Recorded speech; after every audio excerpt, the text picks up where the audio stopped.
And we are back on VW Conversations. Hindi diya sa nga monitor pagkikinulaw. Anyway, meron ko kasi supposedly i-show yun ang video of the press conference with Mayor yesterday. May unong inihan pasahe. But unfortunately, tinig da madam ambot daman talaga nagta-transfer ka pala an video kahuman chuk-chak na naman ang kuryente. Chuk-chak tas mahuman ito natin programa. Anyway, paghatag na lahin guti ay nga kunbaga anyway, we posted that ST News na nga dahil na waray pa ini yung fixed na pasahe, no? Di dahiton nga flights Manila Borongan Cebu, Manila Cebu Borongan connecting flight yan in Cebu. So it is, pero may ada hini didahan MOA 4,500 yung fare one way, pero para la inihiton mga government employees, no? For government employees, initially nga they thought nga upadaan kuan yung closest kin, maybe the husband or the wife, pero diri ngayon diri iniupod para la inihiton government employee yung 4,500 one-way fare from Borongan to Manila, no? So Borongan, Cebu, Manila, and Manila, Cebu, Borongan. Okay na rin, no? Okay na rin kung mga ma-attend hirahin mga meetings, ma-attend hirahin mga seminars and conferences, kuan na you can travel direct, no? So, isa pa, because we asked, ano ba ang terms, dida naman han memorandum of agreement nga pinirmahan between the management and Philippine Airlines ngan han local government unit iton Borongan. Nasa ring ni Mayor, kinahanglan mapunan hiton city government iton 43 seats kada flight. Okay na? Okay na? Okay na. So, okay na. Eto na lang. So, if it's okay, so yung kailangan ma-fill yung 43 seats per flight, no? Iton local government unit. So, eto, kung ano lang iton abtan iton aton oras, dito sa video na to, kasi parang medyo putol-putol natin ini. So, if it's okay, Renzo, kumbaga, let it snow. Let it snow, let it snow, let it snow. I just hope that the next time, upay-upay pa kung ano pa natin subject ko. Okay.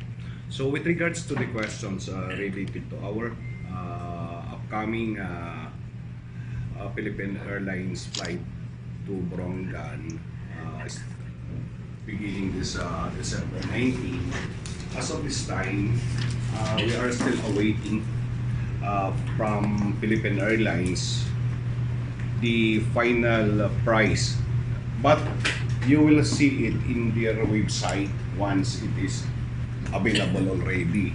What I can only share with you is on the part of the city government for public officials that will be going on official travel, that the amount of one-way airfare from Borongan to Manila is in the amount of 4,500, inclusive na taxes and terminal fees. So that's it. 4,500 Borongan to Manila for government officials and employees that will be on official travel, including national agencies. Employees and officials. So the haing hirap ang pagpapabook. Right now, since this is a new venture on the part of the city government, we are still drafting. I hope that we will be able to catch up itong deadline this coming session with our city council, because we want this legislated. As I've said, this is a new model for an economic enterprise of the city government. Although waray kikitaan itong city government nga direkta nga kwarta, but on economic side of it, definitely it would be the city that will benefit. In order, the question is how I can quantify that. I'm sorry, I'm no economist, but definitely once tourists, visitors will come in, definitely these people will really spend money here in our city, and therefore our constituents in Borongan, where they will spend their money, will benefit from it, and it would help to boost our local economy. So, kasi palay pagkayanan. So as to how much on the side of Philippine Airlines, I think siguro you just try to be patient, try accessing their online booking, because definitely they will put it there. Kaya ako I tried that 2 days ago pero waray pa talaga. When I type BPA, which is the IATA code of our airport, iba it na appear. Nakita dito was in the form of dollar and a fare. Hindi ko na nagsasala, it is $117. Definitely we are not in America. This is not an international international destination. Definitely it should be in pesos. So that is akin type dito, Manila Borongan. Pero definitely they will really come up. Kaya bisa nga niya dapat Bagyo, which is much earlier than us, waray pa. Wala pa nila iteraw inside. So, just a matter of time. Siguro takit, estimate, siguro a week before. Kasi kung yan system program na ito. So again, there is a direct flight from Manila. Of course, it's just that there is a stopover in Cebu City. In Mactan.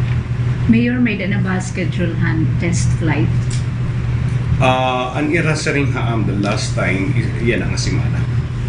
There will be a test flight like what we did in Baguio City. I watch it on YouTube. Both ways. Anira ran we gin testing anira antikan kunta so gitatan dala landing, tapos itsunod naman ani take off paloyo-loyo testing anira. And you will notice I was last Sunday I was at our airport. Talaga ginpapaspasan ito ang contractor hit ka up, di ba? At the end of the runway may dapat dito na putron na mga tuna na for filling purposes ng ato content extension. I think the contractor is hurrying up because of that timeline. And of course, the CAAP is really enjoining them to finish it before the maiden flight. Not yes, none whatsoever. Like as I've said, like what they did in Baguio City when they had a test flight. Pero wala pa fixed niya date. Waray pa. Basta yan na. But yes, yeah, and here and the last time that we spoke with Philippine Airlines last week, and here sa rin this week. I hope that it will push through because of there will be no commercial flights that will be coming to us. Konoralana it is. Hidden. Mo pa ng kalog, Mayor. Mapakiyan na lang if it is okay, no? Ano yung mga terms doon sa memorandum of agreement that you signed? We need to fill the 43 seats. 43 at least per per way. Halimbawa, Manila Borongan, that would be 43 seats. We people in city government. So what will the city government will do? We will be conducting on a marketing side among our local government units and national agencies, so that every flights that we have for the employees, we will make sure that they will, patronize these flights going and coming to Manila. So that is the big challenge on the part of the local government. How to fill the 43 seats. So Mayor, yung 43 seats coming from the LGU and the iba, and then diri upod, for instance, diri upod ini iton mga magbubuk online Philippine Airlines. Oo, diri. So yung okay. That's the Mayor. You made mention about yung something like 4,500 na airfare, Borongan, Manila for government officials and employees. And considering, is this something that's fixed or kasi Fixed. peak season yan na? It's fixed. Fixed yan. So, isang mean season, that would be the same. Fixed yan. What about for, yun nga, yung mga individuals who are privately booking for themselves? They will go to the online website or to the ticketing office accredited by Philippine Airlines. So since it's the government paying for the airfare, kaya fixed din po ba yan? Kasi parang sabi mo, Quantity here, it's a government price. Pero for official travel lang yan. Of course. official travel. Bisa ka naman ada diri dito na mo there's no such thing as that one. Okay. Bisa not official travel. For as long as the person is a government employee, official, and this will also extend to the nearest king. Nearest king. What about, kasi sometimes, especially in lean season, or ano, they offer promos, would we In the contract that we signed, there's no provision. Siguro off peak and peak season, kumbaga kuridas na. That is on the side, Mayor, itong mga government employees. But for the ordinary masakay na, You have Tuhanan to do tuhan. the booking online okay? or authorize the ticketing agent of Philippine Airlines. Ito pa sa akin eh.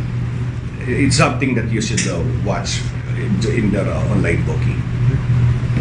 We do not know yet because it's up to them to pick the price. What I can only disclose with you is what will be charged to the government. I'm not private to that. Ira na ganito talaga. Shin. Mayor, any preparations for the first flight on the side of the city?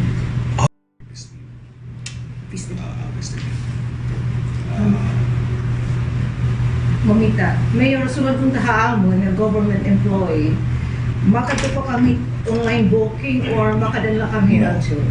You can go to the city treasury. But there will be a team that will be created for that purpose alone. Kaya that team that will be created, they have also the utmost responsibility to the Philippine Airlines. So ito government employee, di makaka-avail ito ng mga promo, something like, so ganito? No, for example, if you're on official travel, you can avail of that promo, but you cannot avail it personally because what will be the government will pay is what you pay for the airline. Kung naka-promo may hiya, kung halimbawa 2,000 ang promo, di 2,000 lagi. You cannot say it that it would be 4,500. Kasi that is what had happened before. If there is a government employee that travel on official travel, warat nga natatangkili ka dito kay mahal. They just go to Tacloban and travel. Kay mga barato ang dito. That's what had happened. That's the reason why all our provincial officials was on board because we really need to see to it that these flights will be patronized by our government officials and employees who are going to Tacloban on official travel. Pero per week man ano Mayor yung 40 Twice per week. So at least 20 something per flight. Mm. Also 43. It's Yeah nga. Kasi I thought yung 43 was per week. We have 2 flights. 40, that would be 86 ate. Also Or per flight, 43 per hindi flight. per week. So no, yung per flight, we need to 43 fill kasi the per capacity. flight, hindi per week. Yes, the capacity of the airline, of the airplane that will be utilized to us, the Q400, 86 seaters. So half of that. Half of that will goes to the city government. The city government will be the one to market that. The city government is a ticketing agent. It's a ticketing agent. Pag Cebu ka la, I will advise you not to avail on that because you will be shortchanged. Because what you are going to pay is direct to Manila. You try to, if you are just going to Cebu, you just try to book online. Hire a website on Philippine Airlines because it would be definitely much cheaper than 4. Pero siguro, Mayor, during peak season, mapuno yung at least or 90% hiton flights will be booked online, at least. I do not know how they will handle the Philippine Airlines because, as I've said, 43 seats is really reserved to the city government. So kung halimbawa mag-overbook, definitely Philippine Airlines will call us up that, hey, If ever, is there a possibility, for instance, Mayor, January 2, gidadamo man itong tiuli, tapos diri idamo iton magbibiyahe nga mga government officials or employees, is it possible para itong ordinary individual to book with you? I mean, that is a good question. That is a very good question.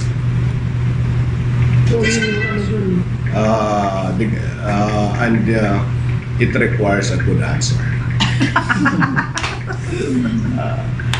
But since we are not yet there, what has been agreed upon in the MOA as yet, yeah. Kasi that question was also brought up before. So as I've said, it would be the responsibility of the city government to see to it that the 43 seats will be filled up. So, katitisting iton marketing prowess iton city government of Borongan on how to fill that up. How about Mayor, kung di ma-build up ang mga 43 Well, seats?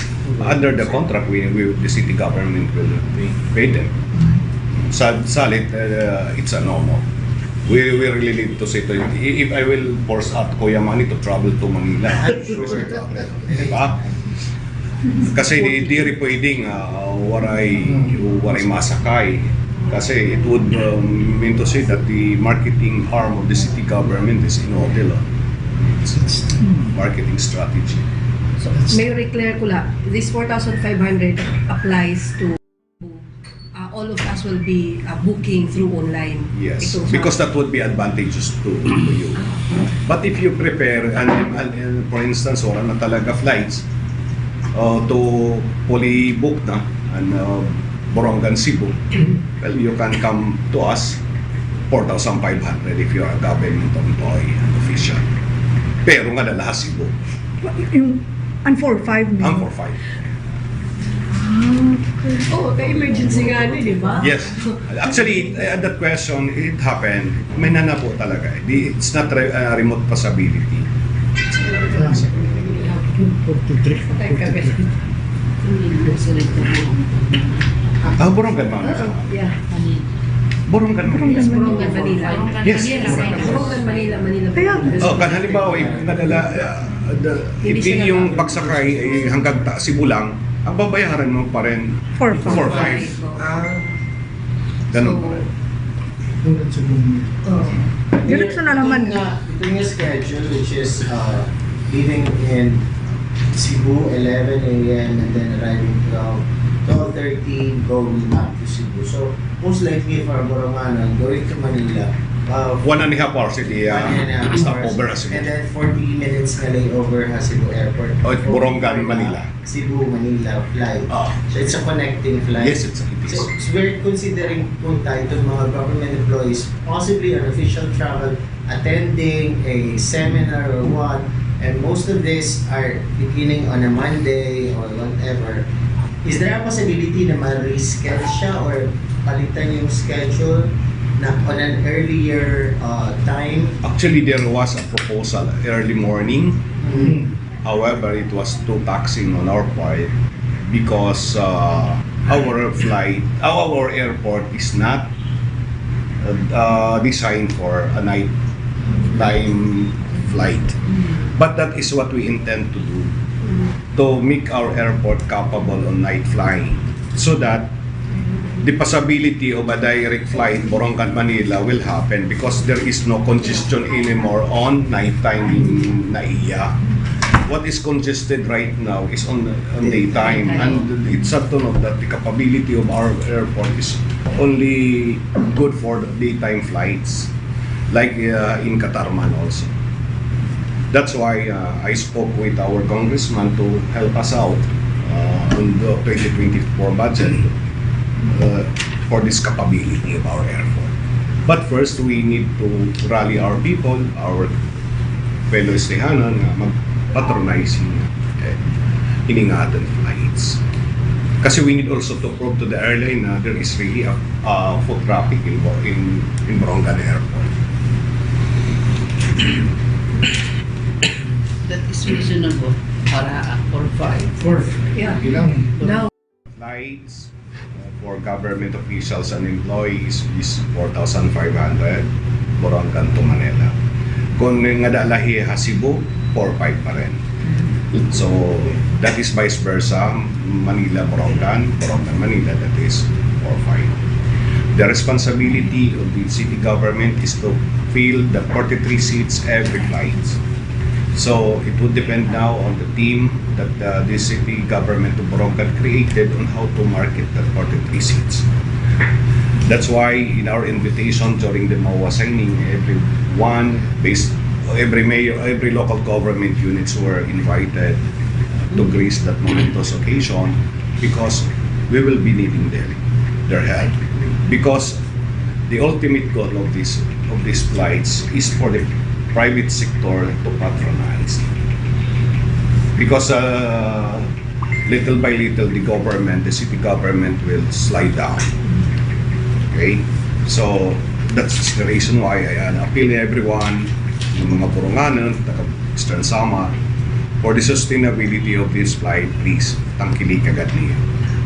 Patronize kita, encourage niyo yung mga karupdan.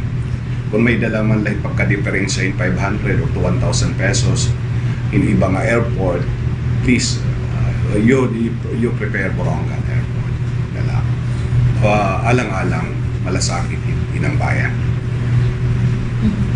So may clarification na siguro sa Manila Borongan, sila nang mag-arrange with the Cebu-Manila connecting flight. Yes. Actually, this is what will happen. If you will book online, the Boronganon has an option. Pwede siya mag-select katanan nga time hitong departure Cebu-Manila. Of course, kung hindi mo maabuboy presyo from Cebu-Manila, definitely that is what they will prepare, definitely a schedule. Pero as I said, option yan. Pero on the side, 43 seats and city, it is not an option. So, 43 seats talaga, dire-diretso tiya Manila, iti overla Cebu, Borongan Cebu is 1.5 hour, and then fly to Manila. Pagbalik naman is 40 minutes going to Borongan. So ito nga magbo-book online, itong website, itong Philippine Airlines, you have an option. Kung ano nga connecting flight iyo sasakyan. Kay if I'm not mistaken, nga dadat ka alas 11 gabi ada may flights Manila-Cebu. Cebu-Manila, Cebu-Manila. Pwede na may mga Boronganan nga karuyag lang ni mag-standby Cebu. They can just catch up the palo itong i-schedule, pwede lang ni magtambay Cebu. And then take a flight to Borongan. Way back home. This 43 seats, that is a responsibility of the city LGU. Yes, to market it, ma'am. Or to market, meaning we can accept non-Boronganos. Of course. Of course. Kasi our target that party natin na prospective clients are from the northern Samar side, Mapanas, Gamay, Lapinig, ng mga local government units. So down to isa nga yung Giwan. Kay mas shorter it Giwan to Tacloban, comparable to fuel consumption. And even Balanghiga nga ni, they will try. Not unless siguro these people have something to do first in Tacloban City. The media mayor can help us. Yes, market. of course, yes. That's the very purpose of this press con because the Yes. Borongan Press Club Yes. would be part of the marketing Because there is another bikini next year. Kurt. Pinaw. Okay, so part adton kaparte la adton han aton press conference yesterday. Pero mayada ini ko kasi kakalap no and na-mention ni Mayor nga yung 4,500 fare one way is for government employees and their next of kin or members of the family. Pero han kagabi after they have checked han kasabutan for government employees lang diri upod iton pamilya dyan sa may 4,500 pesos nga pasahe. No? So, pag klaro la ini, pero yung for the general public, wala pa rin tayong alam kung magkano talaga ang pamasahe. Maybe next week, like a few days before mag-commence yung flights. No? Anyway, so usap pa, haruy maram kamo mga kasangkayan aton daman ini panawagan nga da, hiton aton mga opisyal sa barangay.